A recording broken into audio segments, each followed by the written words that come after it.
Hey, welcome to the Out of Spec Podcast. I'm joined by Kyle Connor, Mike Breeling, and we have a special guest. Say hi, Forrest.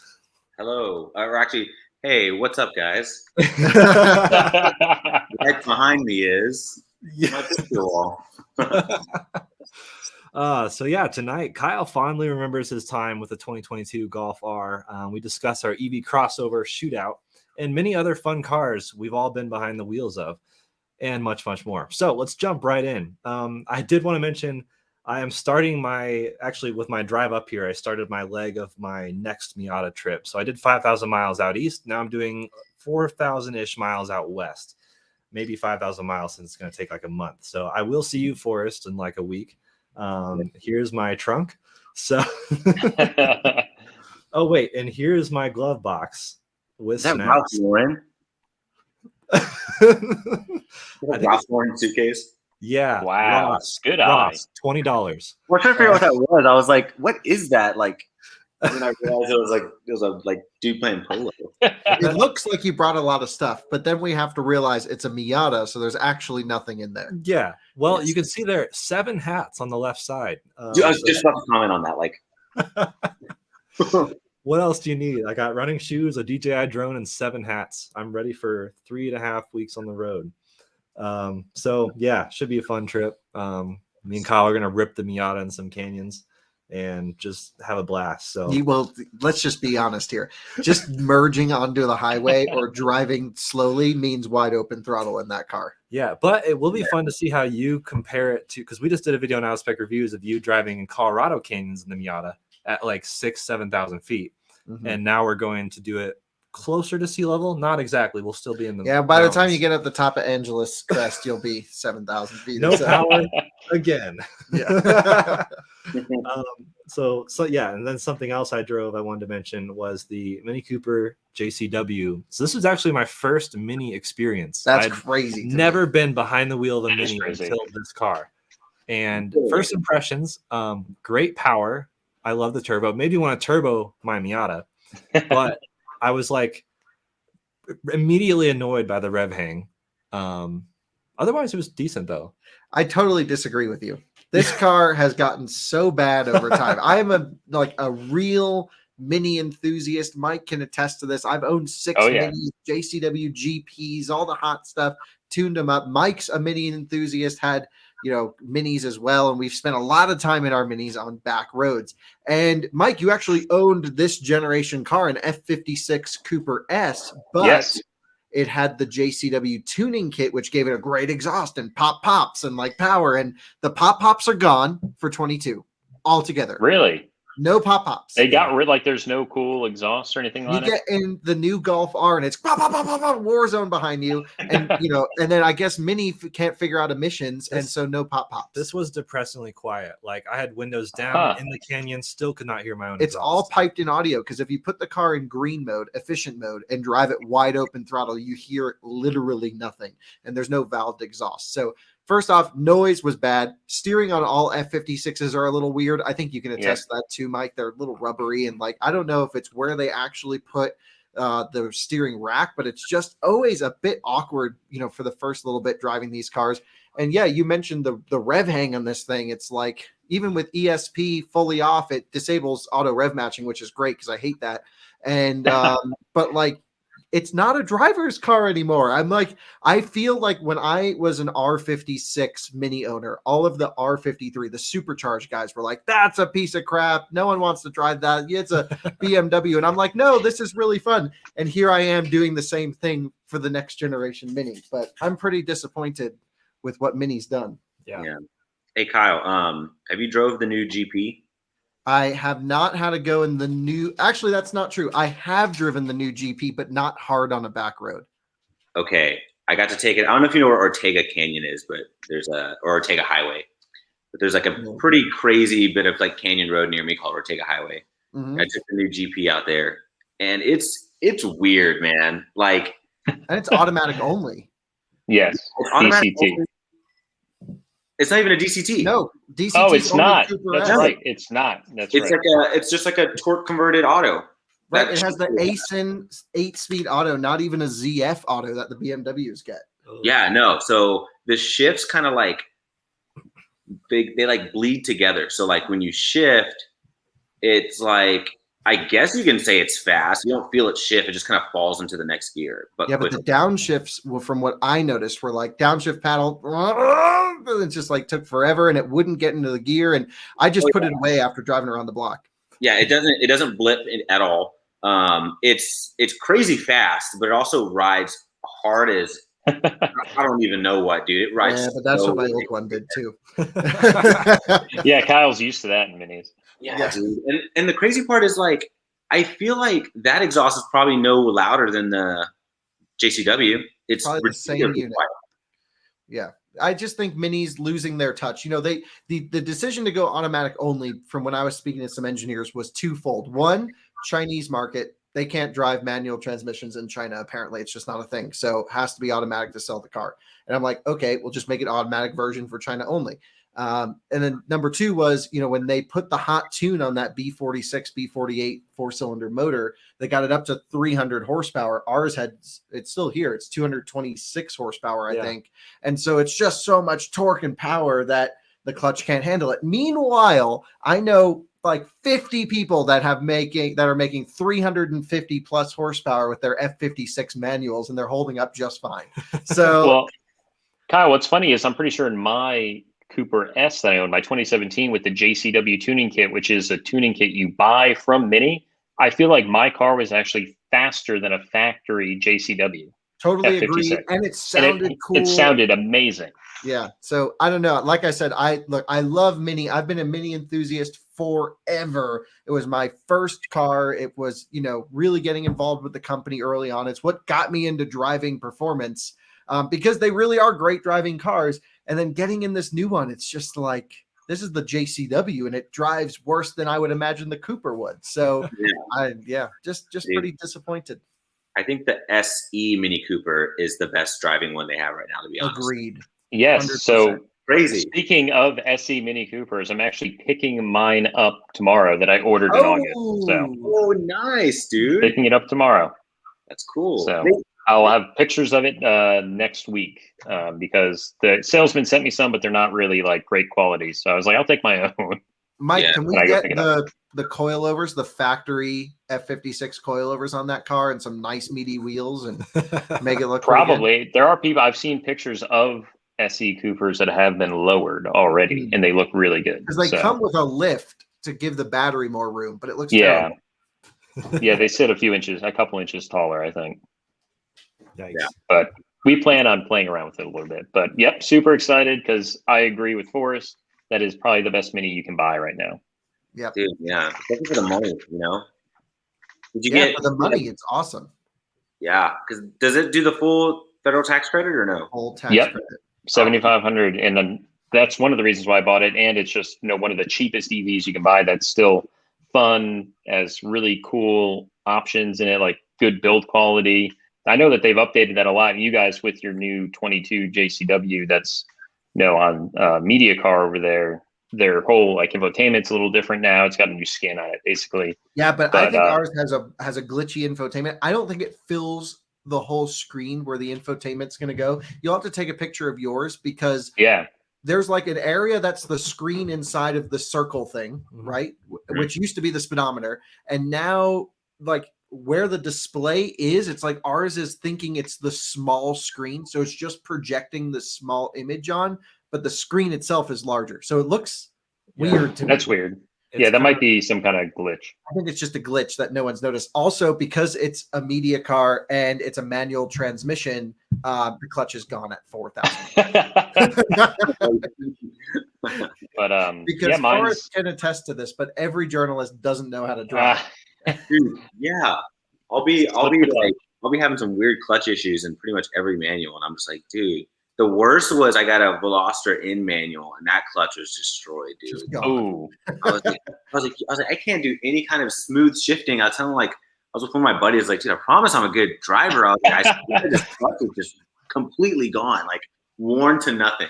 Yeah, that's because we did like one of these driving experiences here with like all the journalists came to one place, and this Mini was a part of it, and I heard all day I was like, oh, just people. And this is one of those cars you don't even need the throttle to get it to move. You just roll off the clutch and it comes with throttle.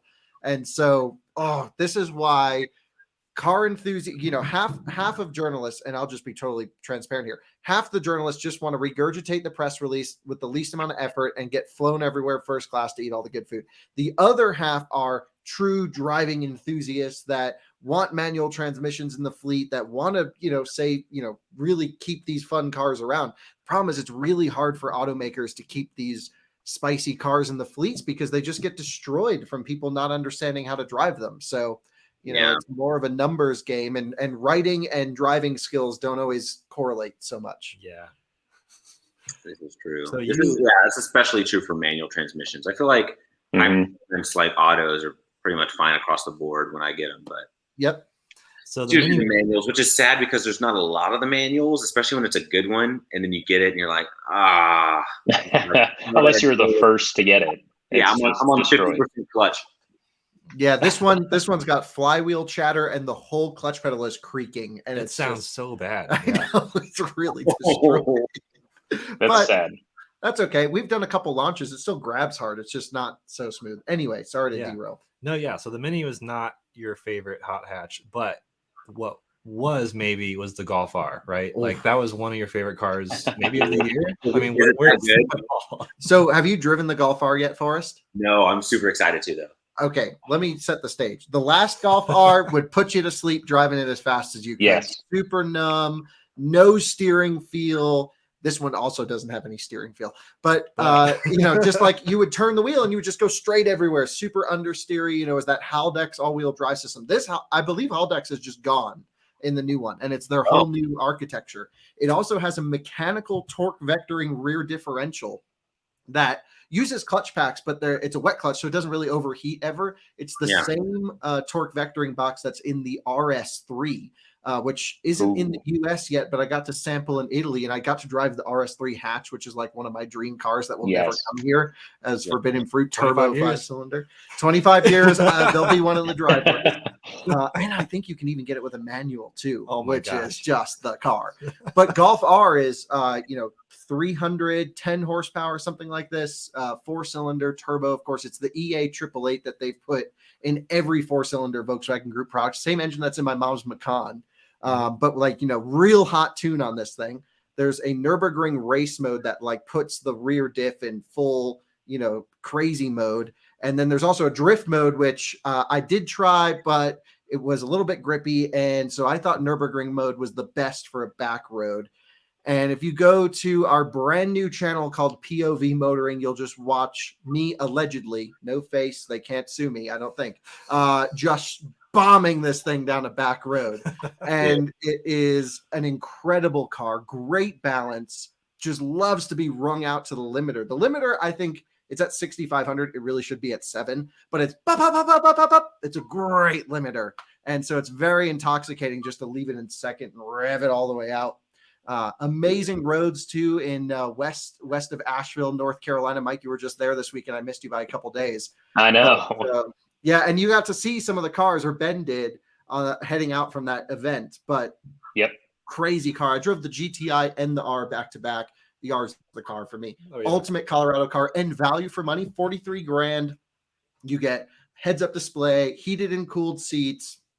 I actually like the new Volkswagen infotainment. No one else seems to, but I think it's good. Maybe because I'm used to it from ID4, but great car. Really is. I would buy one in a heartbeat if I didn't have a YouTube channel and didn't have to produce electric car content. If only our audience liked proper cars.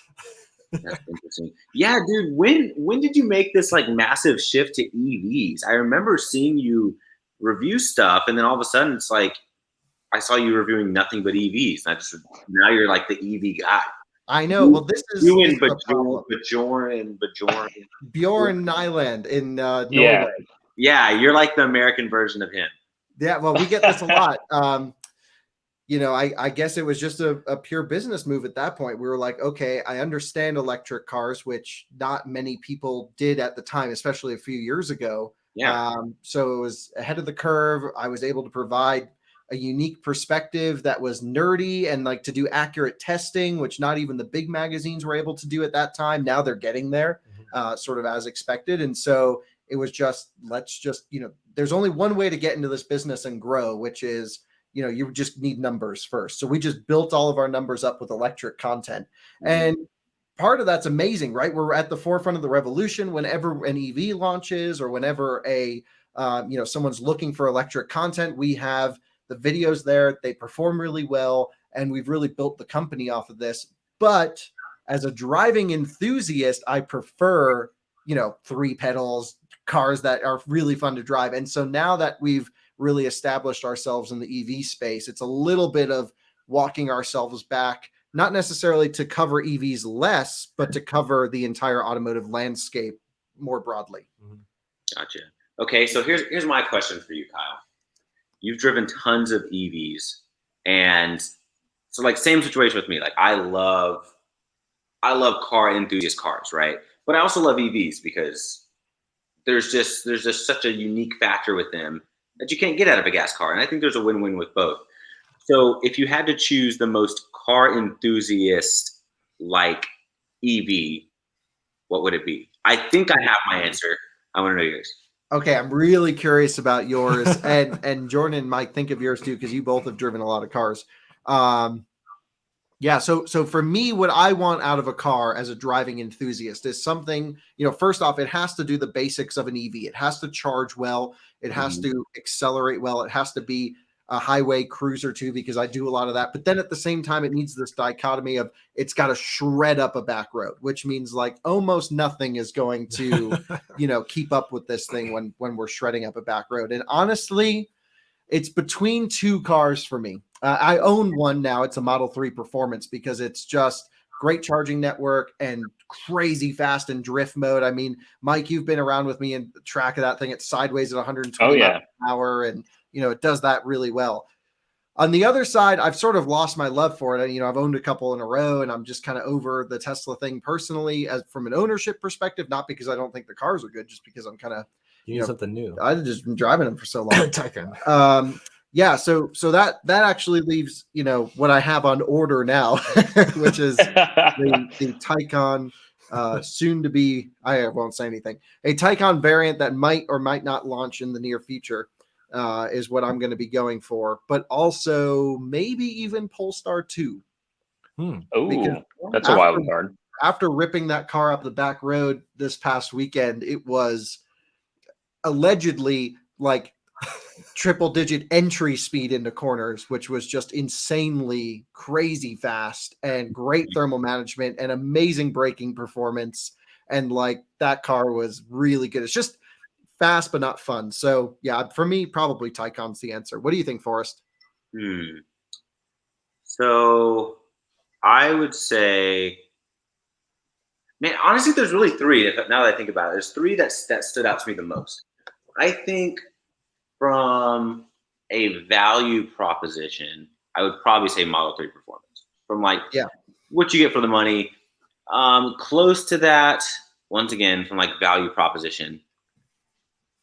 I mean, honestly, number 1 is Taycan. I mean, just because it's Porsche, whatever you want to call it. Yeah, they do their thing really well. But one that surprised me lately was the Mach-E GT. Me too. But it had to be the one with the Magna Ride. The one without it was way too long. The one without it was garbage, and the standard car is garbage, honestly, from a performance driving standpoint.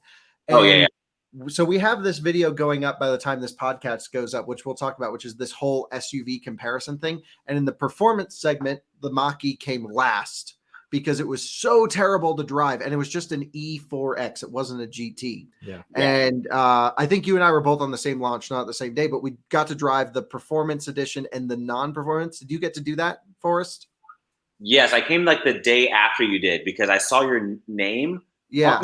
You were supposed to be there the same day I was, and I was like asking them, I was like, is Kyle here? And they're like, no, he like happened to be in town, and so he came the day before. Right. And so I thought on those roads, everything, that GT Performance was a monster car. Oh, yeah. With the Magna Ride, and I actually like the car driving slowly as well. The problem with Mach-E, though, is if you drive it hard for like 5 minutes, it overheats. Goes into turtle mode. See, that's the thing is you have like the moment you get in it, you have to. Did you put it in that whole like new what's it called? Unbridled extend. So it has to be in that mode. But the weird part is when you're in that mode, it actually takes away a lot of top end power. Yes. Like very noticeable amount. Yeah. Do you want the reason as to why? Because I can give you the like. Here's why. Mustang Mach-E is really compromised from a thermal perspective, which affects its charging performance and power output. And so we just ran an article on Inside EVs about this. If you actually look at the cooling systems on Mach-E, they just don't have enough cooling channels to the battery pack. So it's not necessarily that it's thermal throttling, but it's preventing future overheating, which is not the correct way to do it, in my opinion. And so Unbridled Extend, in theory, is when you drive an EV hard in a straight line, if you're doing laps, you're going to toast your stator and your motor really quick. So rotor and stator will go, then your inverters will go, and then your battery pack will get hot. The battery pack's 1,200 pounds of thermal mass that takes forever to heat up and cool down. So it's not that you're overheating your battery, it's the ancillary components first. So the idea of Unbridled Extend is you take the ancillary components and you pull these down so that the entire system and subsystems will heat up to maximum temperature at the same time. So it basically pulls you down to where you're heating up as fast as your slowest link, if that makes sense. The problem with that is if you drive the car hard first and then try to go into Unbridled Extend, which I think you were alluding to, Forrest, you're already over the temperature limit allowed by the inverters and stators, so the car locks you out, which is not the way to do a performance driving mode. They should do it like Tesla, which is, I'm going to drive really fast, so you try and keep yourself as cool as possible. Just run everything maxed out cold. And if you overheat then, fine. That's how I would do it. Yeah. Well, it's funny because, it doesn't take much for it to do that, because I noticed 2 pulls. As soon as I got into the car, I turned it on, turned it off, because I was like, oh, I'm going to turn it off and just turn it on when I get to the back road, like right when we left the hotel, right? So the moment I got on the highway, I go to try to turn it on, it's already grayed out. Like the moment I got on the highway, like I'm going like 70 for like 10 seconds. And it's already above the limit. Yeah, because you merged up to speed. So the way Ford does its calculations there is, I can't remember the exact terminology they used, but essentially it's calculating the amount of current that's flown in and out of the battery pack over a period of time. And if you exceed that limit, then it no longer lets you into this mode. Anyway, the problem with Mach-E is it just has crazy thermal issues. Now, it's something you'll never run into in the real world in daily driving. But it's as soon as you take it up a back road, does it just fall on its face? It's really quite a sad situation, actually. Yeah, because it's such a great car in every other respect, I think. I mean, it's amazing the dichotomy between like Mach-E owners who are performance car enthusiasts versus, which is like 0 of them. Yeah. So like those are the ones complaining versus most people are like, this is the greatest car ever. So even our friends this weekend, I tried to explain it to them. They're like, we've never run into it. I'm like, okay, do you want me to show you what it's like to drive your car hard? Like, let's go. That's crazy, dude. Yeah, that's interesting. Okay. So what other EVs have you driven recently, Forrest? I'm gonna have to check. So you've done Taycan, right? I've done Taycan. I did Cross Turismo like a long time ago, like when they first had this small like launch, but it was a German spec.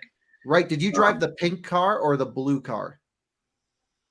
It was, I don't even know, dude. Let me see. Well, they had, they had 2 different. Or was it the camo one? It was not the pink one.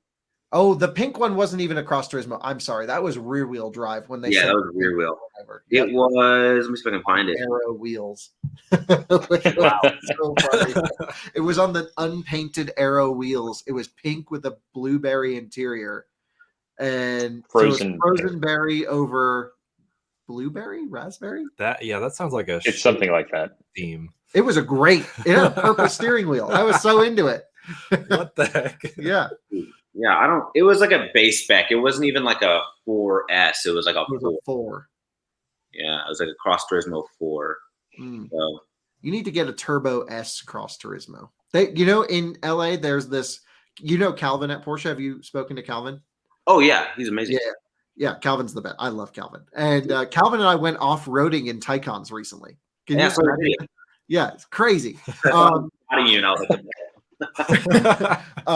Calvin spec'd the ultimate Taycan like test car, which is Taycan 4S, which is like kind of okay. But then 21-inch wheels, carbon ceramic brakes, Mamba green exterior. That's the color. And it's just an insane spec. And that one's out in California. So you got to get that one.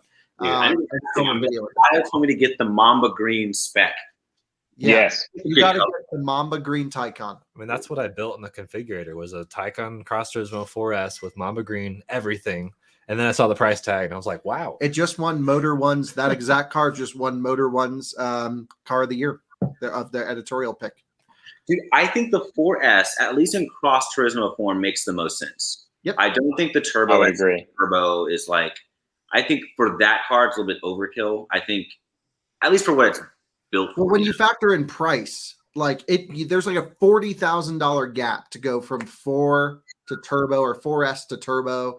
And at that point, I would just buy a 997 Carrera 2S, and have like a nice weekend toy. Yeah. With my Turismo. Yeah, man. I think the 4S is plenty fast, and it's a good balance between performance and range because you're still getting that good like handling characteristic, like it's across a the board. So what do you think about Rivian?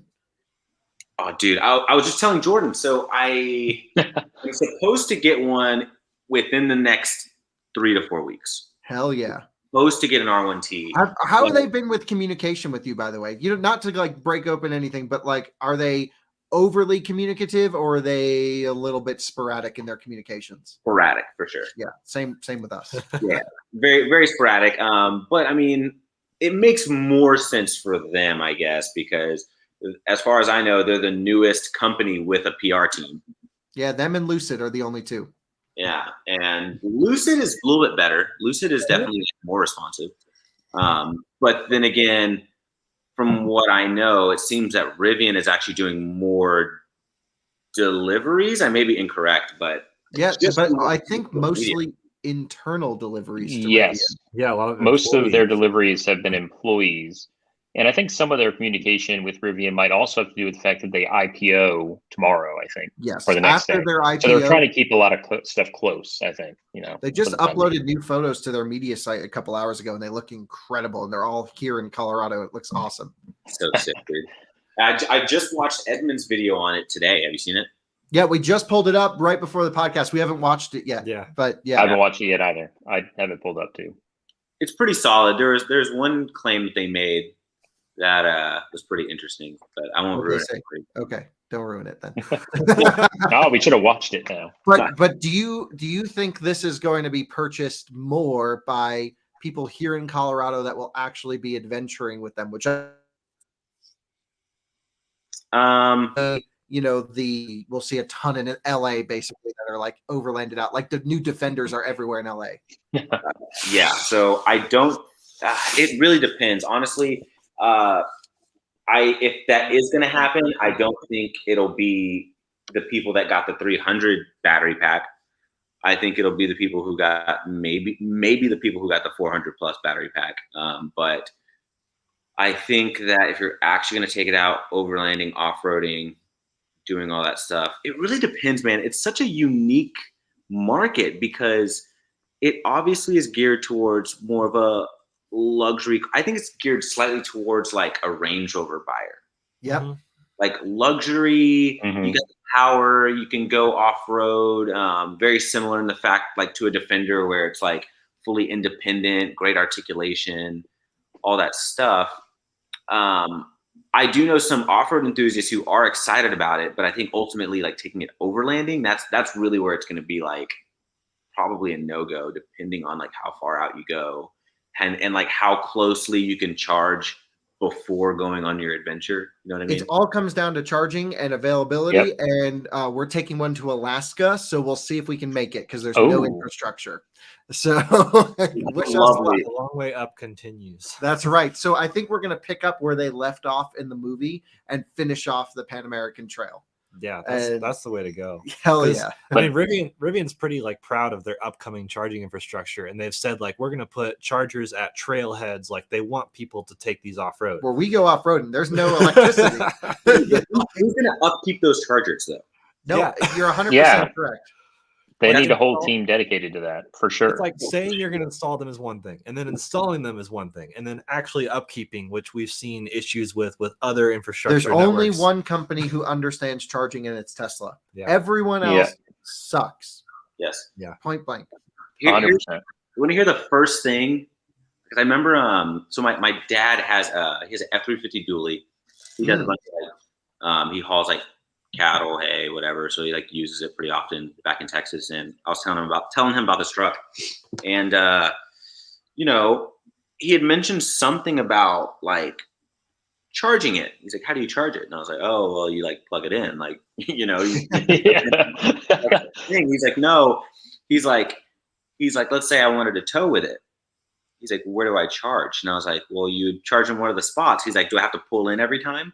Or can I like pull up to the side?" And I was like, "Oh shoot, I can't think of one." Like if I had a trailer where I wouldn't have to like go into a Walmart parking lot and unhook my trailer. Yep. And pull the truck in, or actually with the Rivian, you have to pull it forward because it's in the front, right? Yep. There's so many. The problems go on and on and on. So trailering is one of them. There are site designs that do have pull throughs at I'd say a couple, 10% of the locations or less.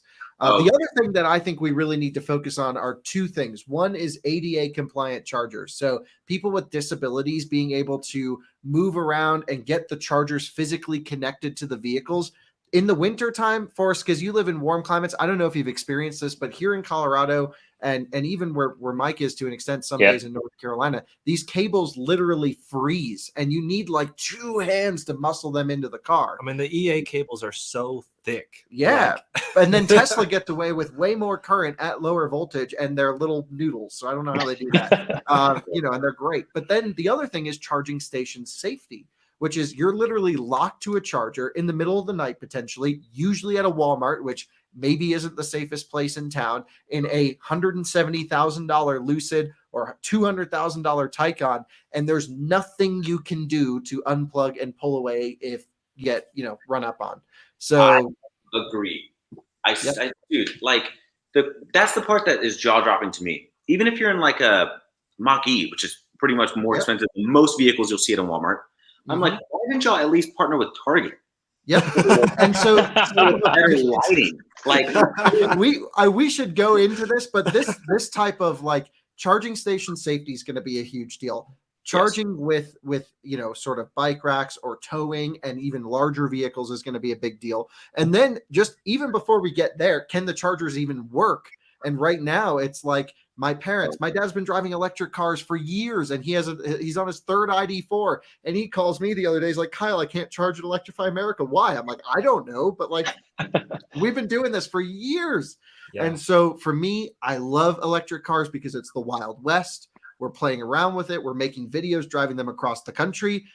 I don't think I would feel comfortable recommending a battery electric vehicle to a person who isn't ready for that level of adventure today at all. And honestly, right now is the best time to own an EV because charging stations are going to get fuller and fuller and there's zero incentive for them to put more stations in. They lose money every time you plug in. Yeah. So we got a lot of problems to work on here.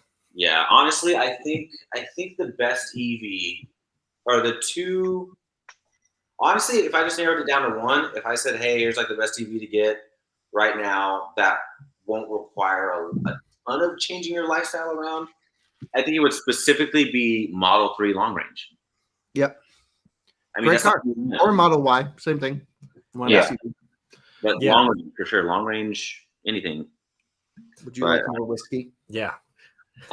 What you described this as a didn't even offer it to us. Car. There you go, guys. Over email. I think ID4 is a great car, by the way. I love the ID4. I love recommending the ID4 for someone who would take the occasional road trip, who's pretty tech savvy, and then does most of their charging at home. It's like the perfect RAV4 replacement. So let's talk about this EV shootout we just did. And Forrest, I'd be curious to get your thoughts on like what you'd pick, because this was our lineup this weekend, and we basically filmed. So for our listeners, it's a Model Y. So they're roughly the same spec of all these cars. Like, well, here was the big deal for me. We've done comparisons before, and it's like Model Y performance versus Mach-E rear wheel drive. And it's like, they're competing cars, but it's, and not really. You know this too, especially where you are. It's so hard to get the correct configurations of the cars. You can get a X car. Thank you very much. But is it the one you want? So here they were all the long range, so big battery pack, non-performance, but dual motor. I think like the most popular versions. Yeah, for sure.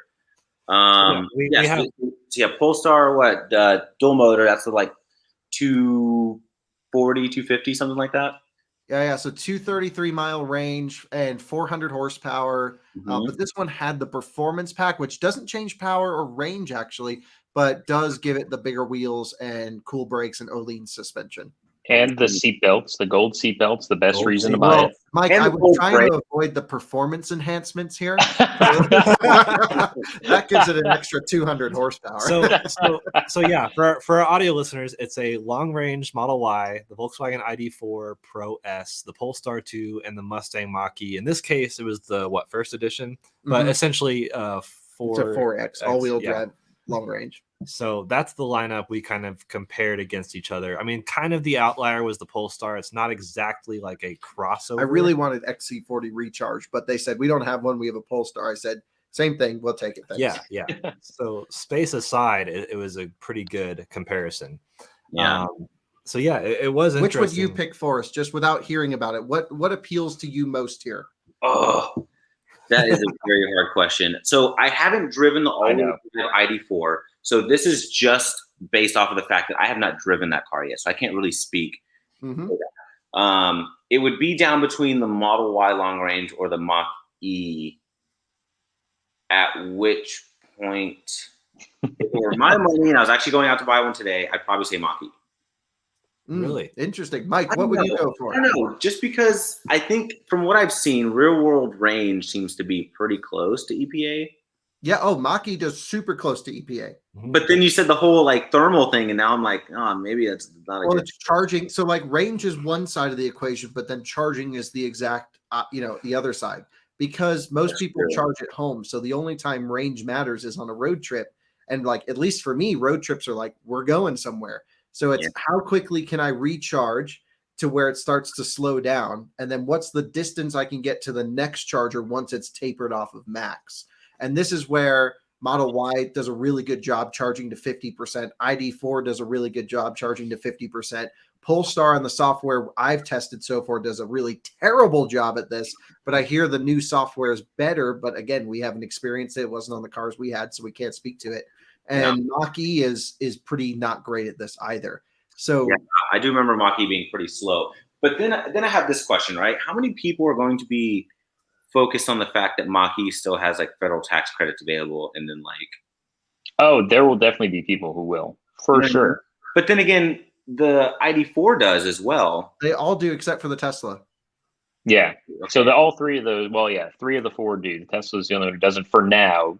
That could change in the future. But the ID4 also comes with 3 years of free charging? So here's the best part. The ID4 was $7,000 less than the next most expensive competitor. So it was $7,000 less than the next cheapest car, and it gets the $7,500 tax credit, which most of them do, and it gets 3 years of free charging at EA. And it's maxed out. And that's right. It had every option. That was the highest in. And you could ID4. Save like another $10,000 if you get a base one. So it's just an insane value. That is a pretty solid value. If I had to choose, I've not driven the Mach-E. That's the only one there I've not driven. I've actually driven a Polestar because I went to a test drive event that they had. And I've driven a ID4 and it was fine. And I've spent plenty of time in Teslas. I know how they drive. I would, and I know the charging on it is awful, but I would take the Polestar too, just because I absolutely love sitting in that car. It's Yeah, unique. it has- The materials are great, and they get 2 years of charging on Electrify America now. Yeah, but Mike, this car is so stiff that it literally rattled itself to bits. Yeah, well, after I didn't have 3,000 that miles. one. I'm just saying. I don't know if I'd get the performance pack one, but You couldn't get one without the performance pack. yeah. Only in suspension. As long as Brembo it's a brakes. long range. I Yeah, wouldn't yeah, do a of rear wheel course. drive. That's stupid, but So yeah, funny. put the suspension. on ID4 full just stop. I didn't enjoy driving at all. Like it was fine. It reminded me of just like just a car. I mean, which is good. That's what you That's want. kind But of the point.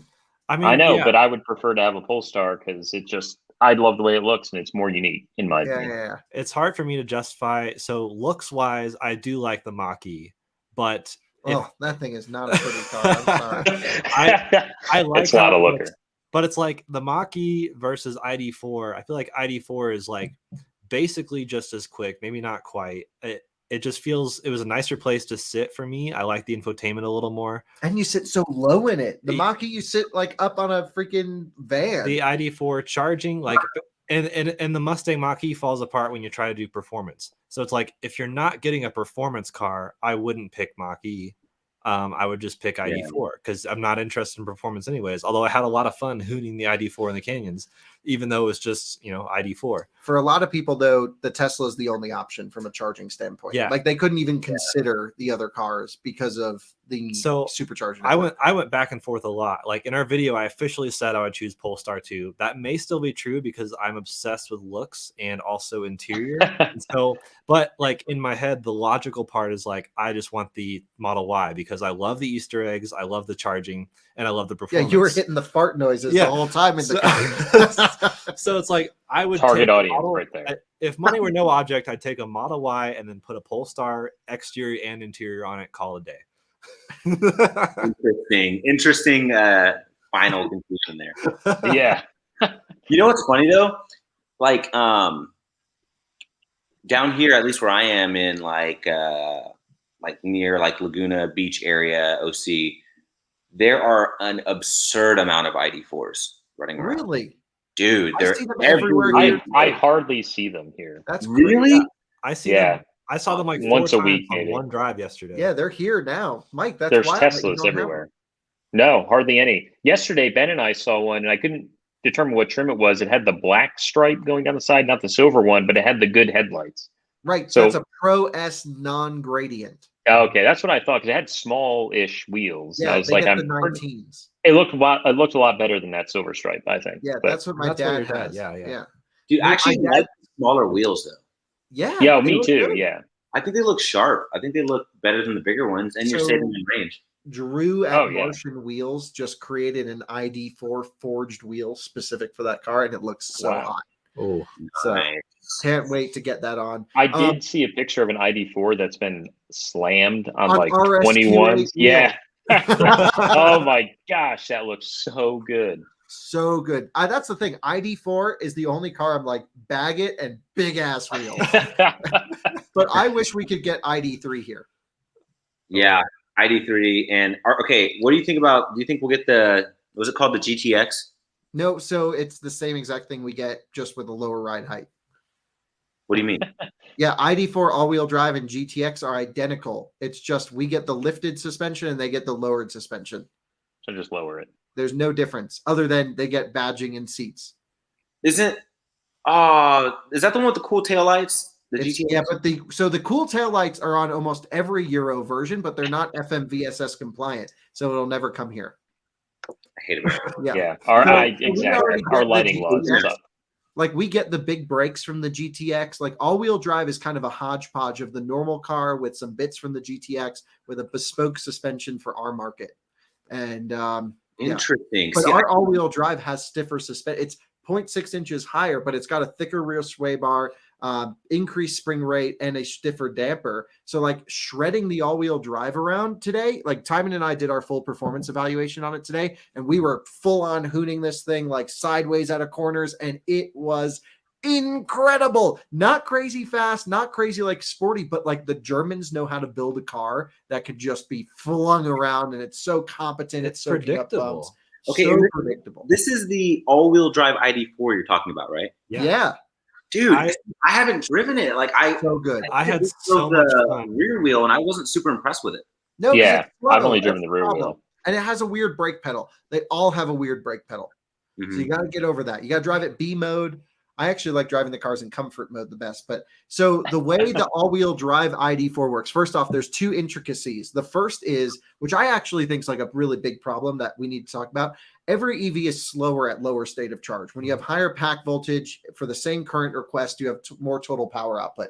That's why when these people do EV drag races, like half of them are wrong because it's like, that's a cold car you pulled off a truck and it's at 30% state of charge. It needs to be hot and 100% state of charge for it to rip the hardest. It's the only way to get max performance. But the ID4 it has like a noticeable drop at 85% state of charge, where it kind of gives you everything. And then at 85%, it's like locks you at 75% of the power. And the Q4 e-tron was the same way when I drove it too. And the Q4 e-tron messaging I thought was better than Volkswagen. The Q4 e-tron says pretty much until you're below 20% state of charge, you get 100% power output.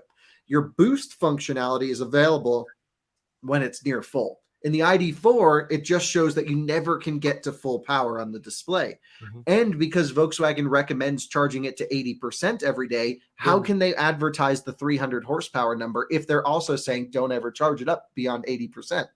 So this is quite an interesting world that we're living in. I think the system should be software tuned to allow 300 horsepower, which really isn't that much. We're talking like 200 something kilowatts, 230 kilowatts output. It's not that hard on a 77 kilowatt hour usable pack. Let that down to about 30%, then start to ramp down would be the smart way to do it. The second intricacy with ID4 all-wheel drive is its permanent magnet rear motor and a SRI motor up front, so an induction motor up front, which means for efficiency, it's the exact same driving experience as rear-wheel drive under light load, just uses the rear motor, the front stays off, and that's why EPA is only a 9 or 10 mile difference, because it's just the weight difference between the rear and the front. But when you roll into the throttle, then the front motor kicks on. This is like an awesome tuning situation because you get no electrical noise from the front motor cruising around. It's just as quiet as the rear wheel. And then when you stand on it, wakes up and goes, and there's no lag. And so I was impressed with that dual motor calibration. I need to drive that one. So that's the only new, I mean, other than Lucid and Rivian, like that's one of the only newer ones. What about EV6 and Ioniq 5? Have you had a go in those? Ioniq 5, I'm getting during Christmas, because every year my wife and I drive from here to Texas, and they're letting me drive it from cool. California. That's amazing. Texas. Yeah. Road trip. Hell nice. Yeah, that'll be exciting to see how the Ioniq 5 does. I mean, there's lots of videos of, people in like Europe and stuff testing it, but I'd be curious to test US spec, even though there's really not any differences. Well, we have a different battery chemistry, so our charging curves are going to be different. That'll be interesting. Also, going back to that whole subject of like car enthusiast EVs, I'm super curious how the EV6 GT will be, especially since they have like Albert Bierman as their like special tool in the fleet, Yep. I know he's got to have some tuning going on with that EV6 GT. Yeah, well, even the standard one drives amazing. So I drove a Euro spec when I was over in Germany for a couple days. Yeah. And I was like full on sideways around on ramps. Like this thing was so hot. Yeah. And it just, from a technology standpoint, blows away everything. Look, as much as I love ID4 and I keep talking about how good this all-wheel drive is, when you start factoring all this 800 volt tech, which 800 volts isn't really a big deal. It's kind of a tagline, but it does allow for some interesting charging stuff and power output things. Like EV6 is a freaking shredder of a car, like so good, and charges so fast, 0 to 50% in 10 minutes. It's insane. That's crazy. That would honestly be my pick if it were out. If you would have shown me that same picture and EV6 was in there, or Ioniq 5, whatever. I mean, I'd probably go with EV6 though, because it looks cooler. I agree. I like the EV6 more, and I know I do appreciate that the Ioniq 5 has that like Lancia type look. Yes. I like the Ioniq 80s 5. look. But I think, I don't know, from the only angles I like it from is the front. I don't really like the back, and I don't really like the side. So we can all agree that the Genesis GV60 is the only one you don't buy for the looks. Well, it's the only one that doesn't fit with the brand image. It's so weird.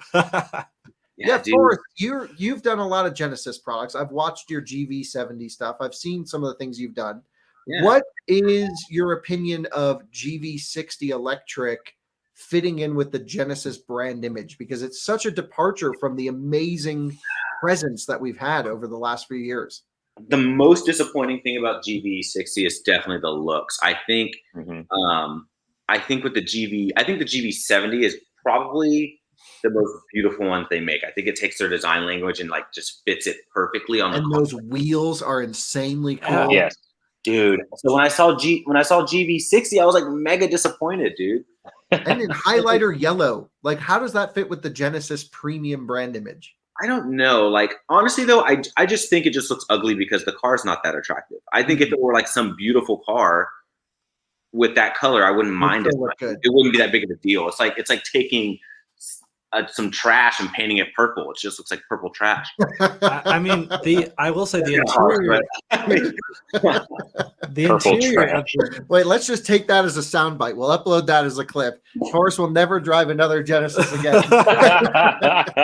This was a setup. I think the interior actually looks fantastic, but yeah, it's the exterior that just like kills me. Yeah, the interior is so cool with that crystal ball shifter thing that flips around. Genesis interiors blow my mind, and even the exteriors. What's the one that you had for a little while? You had one. It was a G80. G80. Yeah, and that thing rolling down the road, I was like, let me just pull over and let you go by. Excuse me, sir. Fantastic spec, and it wasn't even the big engine, and I was still happy with it. And it wasn't even the big one because you could get a GV80, or is there a 90? Anyway, the big SUV GV80. GV80 is like, that's one you're like, holy crap, let me get out of your way. Yeah. The grill is just massive. Yeah. You know, every time I see a GV70 on the road, I'm doing a double take. Like they really do look fantastic. They do. I mean, yeah. So the electric car world's interesting. Forrest, next year, why don't you join us? We're going to do a big EV comparison, a few of them for different segments. Yeah. But at least join us for the SUV one because we'll have so many cars because Ioniq 5 and EV6 will be in there. We'll get them all together. We'll do a 5-day testing program. This one we did in like 6 hours, 8 hours. Yeah. But yeah, next year we're going to go into it and then we'll give an award to the automaker who wins or something like that. Dude, yeah.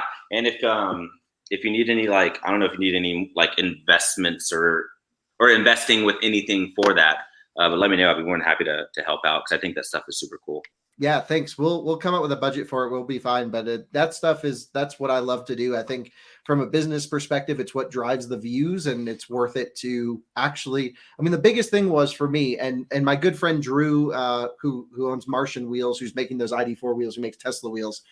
He's an amazing driver. So we got in and out of each car back to back and did a performance drive in them. And while I had an idea in my head, because I remember what they drive like, nothing can beat getting out of a car and into the next one and then into the next one and feeling that minutia back to back. And honestly, getting out of, so we went in order of ID4, Mach-E, Model Y, Polestar 2, kind of raising the bar each time. And it's kind of hard to pick a clear winner, but it's easy to pick a clear loser, which was the Mach-E. We were so disappointed with the way that car drove on a back road. But then, I can agree with that. Yeah, for sure. Yeah, GT solves all that problems. Yeah. But I thought it was interesting that Mach-E 4X was worse than ID4 all-wheel drive for us. Yeah, I think Mach-E.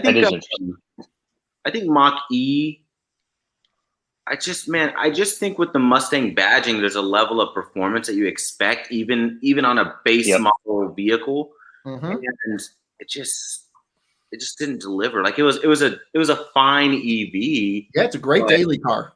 I think the Mach-E GT is the only one that actually justifies it having a Mustang badge. Totally agree. Yeah, they're diluting the Mustang name. I mean, the Mustang like EcoBoost is not the most impressive car either, but at least it looks. And you can slide it. You can't even turn ESP off in the Mustang. It's supposed to go through. That's what I was going to say. You can still drive an EcoBoost Mustang and feel like you're driving a sports car. Yeah. I didn't put it on video, but I did find a big open parking lot and do some pretty wicked donuts in the Mach-E GT. Oh, nice. Oh, I bet. And it does like really well. Oh, that's well. In the GT, you can go full stability advanced track off.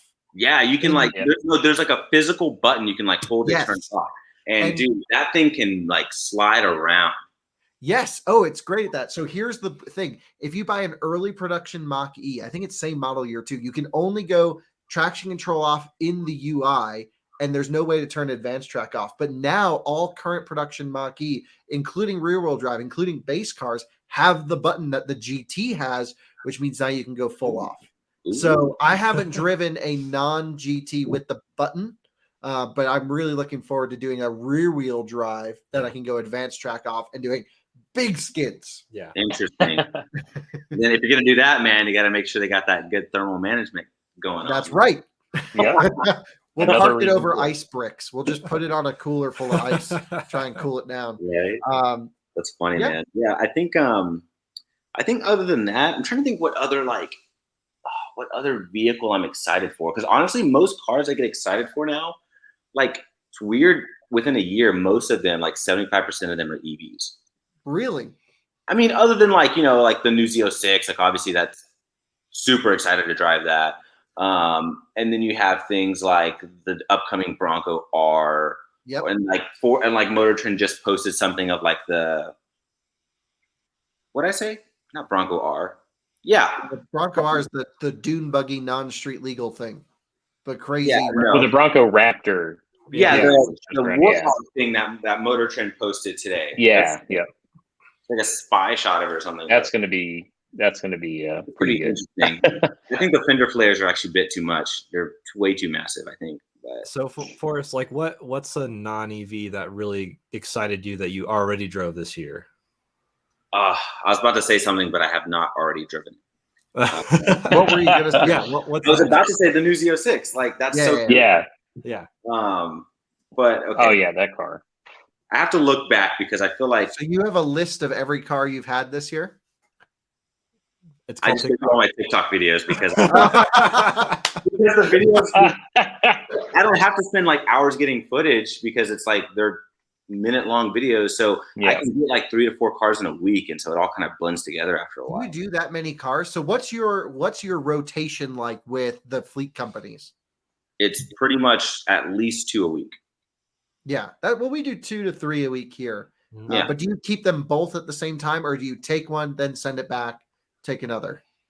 I will usually keep them for like a full week each. Yeah. Just because if I rotate too often, I feel like I'll run out of content pretty quickly. We will in Colorado very quickly. In Colorado, yeah. I feel like there's a fine balance. You can take on a lot, but you don't want to take on too much. And plus, the fleet companies I feel like would be super annoyed if I was like, "All right, I'm done. Come pick it up." They like a week to just get their drivers there and back. And do you have all of the old guys driving your cars around when they drop them off?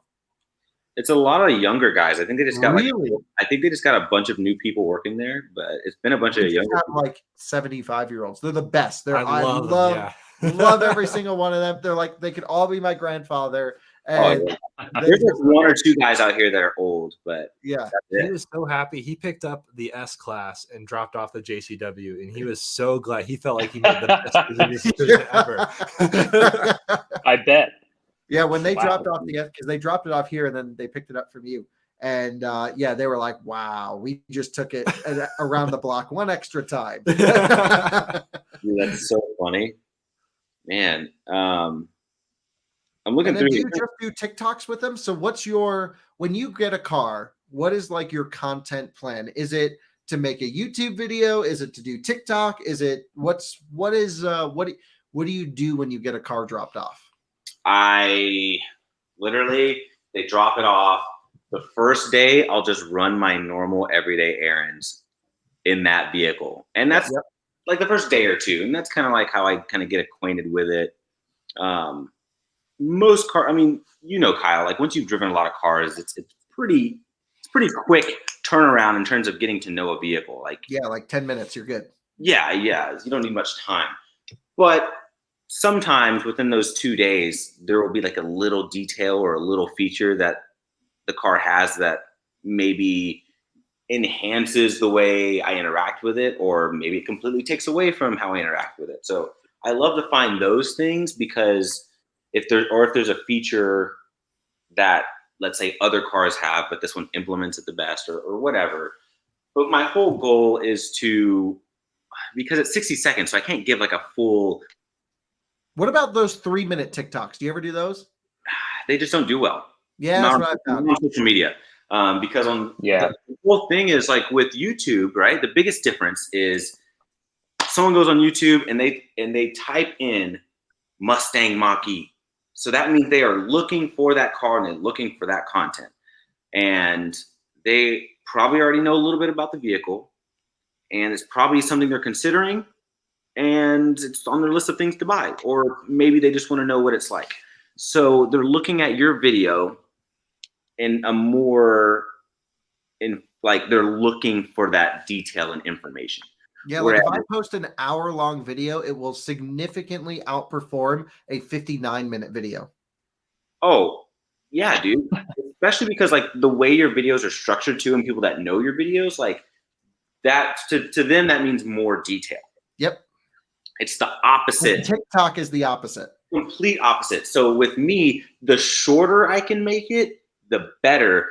But the big trick is if it goes shorter, I have to get the meat and potatoes of the car, and I have to just keep simmering it down and simmering it down and simmering it down until I can somehow get across the main highlights and the main aspects of the vehicle in the most efficient way possible. So sometimes like when I'm doing my takes, if I have like one or two words, like if I say and like 3 times, I'll cut out an and, or like I'll cut out like a 3-word sentence and try to get those 3 words and sum it up into 1 word. Wow. Like it's literally that compressed. And so now it's funny because I just stuck with the name Forrest Auto Reviews because that's what I've been since I was on YouTube, right? But it's not even like reviews anymore. It's more like the best way I can explain it now is it's like me doing just quick overviews of cars. So why not? So I guess how do you quantify the value of a TikTok view versus a YouTube view? It's still a person watching a video about a car that could be anyone who's using a device. Yeah. So and the views on TikTok, look, we got on TikTok and like sporadically used it, but went from like 0 to 100,000 followers in like way fast. Obviously, we don't have any YouTube channels with 100,000 followers. So it just was way bigger numbers for us so much more quickly. But yeah. Are they as valuable as YouTube numbers? What do you think? It depends. Yes and no. So I think YouTube, if you had a video that did like 500,000, you probably have a bigger percentage of people. Like let's say you had 500,000 views on a Mach-E GT, right? And there's probably a bigger percentage of that 500,000 that if the review is positive, you've probably just secured them buying a Mach-E GT. Agreed. But with TikTok, you have way more exposure, right? So like, okay, example, dude, I just did the Grand Wagoneer and it's at 7 million views. Yep. No one didn't see that. It's ridiculous, right? And so even though you won't have 10 million of those people buying a Grand Wagoneer, I would still say the percentage of people that may have bought a Wagoneer is probably like the amount of people is probably still close to what a 500,000 video that saw like 50% people buy a car. It's just all a numbers game. You just see more exposure, right? But the biggest benefit with more exposure is you can push more people to YouTube, right? So yeah, I mean, my whole thing is if a view's a view, that's a person seeing the car going through, I count it. I think it's all people, kids, maybe if TikTok is a younger overall audience than YouTube, probably not by much, but I'm sure there is. But kids influence buying decisions massively. They'll go, Mom, I saw Forrest's Grand Wagoneer video. It had the flags the right way. It had all the stuff going on. And you know what? That's a cool car. Maybe then she'll go, oh, I'll go check out a YouTube video. And so to me, a view's a view, no matter who's watching it, no matter how long the content is. And for us, that mindset has shifted into us making 3 TikToks a day now, in addition to the YouTube stuff, because maybe we're not as polished as definitely not as polished as you on TikTok, but more so than I would say your average other car reviewer there. And for us, we can get a 30 to 60-second video out, and then maybe like if 0.5% of the people ever click through and look at our YouTube channel, that's a win. Yeah. So here's my biggest tip with TikTok. Never follow any trends unless you are a content creator who you do like trendy stuff, which we are not that. Nope. Right? I've never tried it. I never do anything related to trends. I just do my thing. You do your thing and you do it the way that only you can do it. And then You think people love hashtags that. make a difference? Yeah, people love that because there's only one me in the world. There's only, so like, I would, like, no one can review a car the way, or no one could go over a car the way I would go over a car because I'm Forrest, right? Yep. I can't talk about an EV the way you would talk about an EV because you're Kyle. Right. And you're crazy when you talk about these EVs sometimes because I'm just like, dude, how is he regurgitating all this information? So like, that's just such a unique thing to you and no one else can replicate that. So just be unapologetically like yourself. And when you make the TikTok videos, you're not aiming to like, don't create it as if you're aiming to a younger crowd because you will be surprised at how many older people, like so many, and like families and stuff are on there. It's crazy. So my biggest thing is just when you make your video, when you watch it back, if there's any moment of the video that you find to be like boring, or if you find yourself like thinking about anything else, cut it out. That's a great tip. So just make your video just entertaining all the way through, which in theory should be easy because they're a minute long versus making an hour-long video. You know what I mean? That's a really good tip. So here's what we're doing, and not to derail, I know we're already at an hour, but we take a TikTok, then we save that TikTok, throw it on Snapchat, Spotlight, YouTube Short, and Instagram Reel. Do you do that? Sometimes I try not to, but I found what does best is, this does require a little bit more work, but if you can make exclusive content for each platform, dude. So what's the difference though? Because we can get the non-watermarked version, right? So we download through Snaptick or one of these things, the non-watermark looks like it's made there. What would be different about content for YouTube Shorts versus Snapchat, Spotlight versus some TikToks? Do you think? I'd say just different aspects of the car, different features of the car, or like I don't know, man. It's tough because they're all kind of similar. I don't do YouTube Shorts at all because I just don't think it does well on the YouTube platform. I think YouTube really does well with like what you're doing right now. I think that's what does well on YouTube. We have a separate Shorts channel that we just throw stuff up. Some things have like hundreds of thousands of views. We never get paid from it, but at least it's just content that people are looking at. Yeah, you could throw up there for more exposure, but unless YouTube does something drastically different with Shorts, I don't think it's going to like take off like Reels is taking off on Instagram. Because it can hold a little bit higher quality on the videos. Like it doesn't downgrade it as much as TikTok does, but TikTok's also getting better at that. I think with TikTok, you really just want it to be entertaining, but not in an entertainment sort of way, but entertaining in the sense of like, oh, I just gathered quick information from this video. So not to get super nerdy about our business, but this is my last thing because I know we're really running out of time. It's so interesting. Forrest, you and I get to talk to a lot of PR reps at automakers, but also engineers, et cetera. And we talk about TikTok all the time. I'm so curious about how this whole conversation of valuing a view. For me, it's a numbers game, right? We have a business with 20 people who work for us. I want to make sure we're, providing the best value we can to keep getting the best cars possible to produce content on. We bring up TikTok all the time. You're always the first name that comes up to every automaker's like, well, Forrest did X with our car and got this many views. And it was incredible. So what is your relationship like in general when you receive a car, when you talk to PR about TikTok? Because you are the first, I would say, person who's really reviewing cars, in some cases, exclusively for TikTok, which automakers have never loaned cars for that platform before. So was this hard for you to convince them? Because you already had your YouTube presence. So how did this transition go for you to be like, guys, no, I just like took the new Nissan Rogue, whatever it is, and got you like 200 million views, and you would have never got anything like that on YouTube. So how did that go?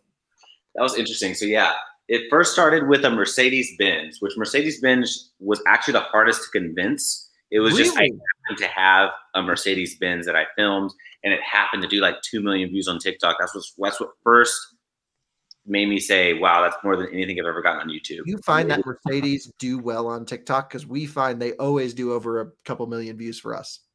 On TikTok? Yeah. Yeah, it does. No, sorry, what I meant was Mercedes was the hardest one to convince. Get them to loan me cars just for TikTok. And they have the biggest presence on TikTok. They were the first automaker with a verified account, and they have the most views on their hashtag of any automaker. And I was like, how were y'all the last ones to say, okay, we'll send you cars specifically for TikTok? It was crazy. But anyway, that rant aside, Acura was the first one to send me a vehicle just for TikTok, and it was the NSX. No way. Yeah, So I when talked when you requested the car though for TikTok, obviously the fleet companies they say this is Forrest. He works with X number of outlets, but now he's just doing TikTok. Is that how that went? Yeah. So I forgot what happened. I had a lot of people asking for the NSX on there. And I had already filmed it, but I filmed it for YouTube. So I reached out to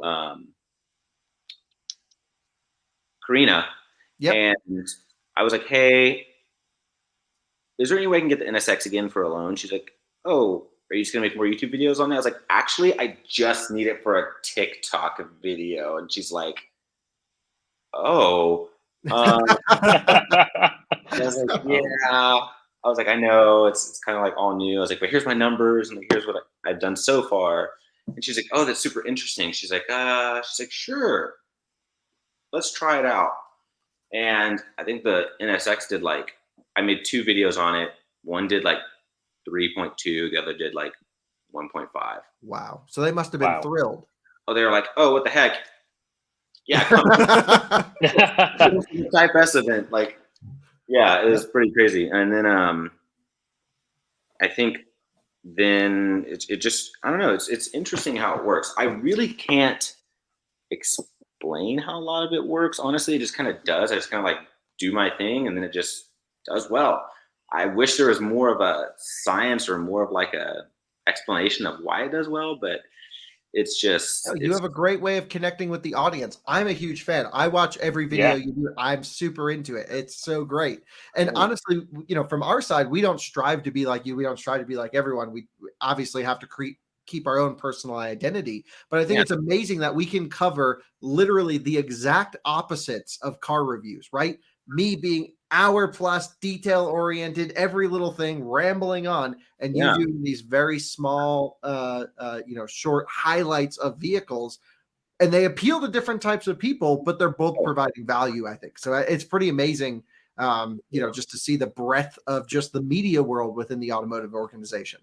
It is interesting because my YouTube videos are super in depth, 25 minutes long, talking about all the stuff. And on social media, I do have to gear it slightly more towards the general audience. So I won't use too hardcore car enthusiast words, or I won't go into which I can talk that stuff. I think because I've been doing this so long, a lot of new followers or a lot of people who have never seen me, but then they see me for the first time on TikTok, oh, this guy's not a real car enthusiast. He's only talking about this, and he didn't mention anything about the trans or whatever. But unless it's a unique transmission, or unless it's new to the car or whatever, it's not that exciting to talk about. Most people are they don't care. So I'm not gonna say this new Miata has a 13.1 compression, and in Europe they have a 14.1 compression. No one except for car people don't care. Right, totally agree. Give me just a second. Sure. It's my wife. Mike, can we talk about your Cooper SE for a half a second? Actually, hold on. Before we get there, what are you doing with your GX? We are keeping it for now. We just drove it to Asheville and back. I mean, I don't know if there's like a set plan with anything like to do with it. You never know. I mean, as with my day job, I have access to buying a couple cars a year, generally. So I'm not sure, what the full lifespan of that car is going to be at this point. But we do maybe still want to lift it or put a spacer lift on the front of it to kind of level it out, because GXs all kind of sit a little front heavy. Yeah, but Timon sits pretty nice. It's got a leveling or a lift kit on it. Well, I know his is like lifted with big 35s or but now it's 37. He was just working on it in the garage and got it all aligned. He put it back together, and then we went out for its test drive today, and the wheels like this, and we're like, oh, that's not good. That's a problem. Yeah. So we got it aligned, and then now it's all good. But man, 200 and something thousand miles, I think feels brandy new. That V8 starts up like butter every single time. Yep. Such a good car, and well engineered. Very well engineered. Well, Forrest, thank you for coming on the show. Do we have anything else on the notes we want to talk about? No. All right. Great. Yeah. It's so nice to like connect and meet you, and yeah, we'll see you out in LA next time. Yeah. What are you doing for the auto show, by the way? You have with so many things going on around the LA Auto Show. Are you going to partake in any of it? I don't know. I have a Honda Civic Si event, but I hope no one from Honda is listening to this, but I'm debating if I should go or not. Like if I should sacrifice one car to get way more content at the LA Auto Show. Yeah, you need to not do that, and you need to go to the. It's crazy that they would do a thing right around that same time as LA. Yeah, it's weird. I may have to. That is an interesting decision that they made. Well, if you happen to go to the LA Auto Show, we have a whole schedule booked with some things that we could. I'm sure you can obviously get all of the whole invites, but we have a whole bunch of cool stuff lined up that you're more than welcome to tag along with if you wanted to, with like cool pre-pro cars and things like that. So it should be fun. Well, I'll let you guys know. I may make that decision like this afternoon. I'll probably send out some not too pleasant emails. Yeah. Yeah. Feel bad, but yeah, man. Thank you guys for having me. It was great. I love, like I said, I love talking car stuff. Don't get to do it too much on TikTok, just because it's all kind of condensed. But of course, so it is nice to talk good old car stuff. Nerdy car stuff. Yeah. So, well, you're welcome back anytime. When we're in LA, we have some fun cars that we're taking out. If you happen to be there and you're around, join us for some of the performance driving evaluations or nerdy things. And then people not on TikTok can get a sense of the depth of car knowledge that you are. It'd be kind of fun. For sure, man. Yeah. Let me know, because I think Jordan's supposed to be staying with me anyways. Yeah. Rumors. His hair match is ready.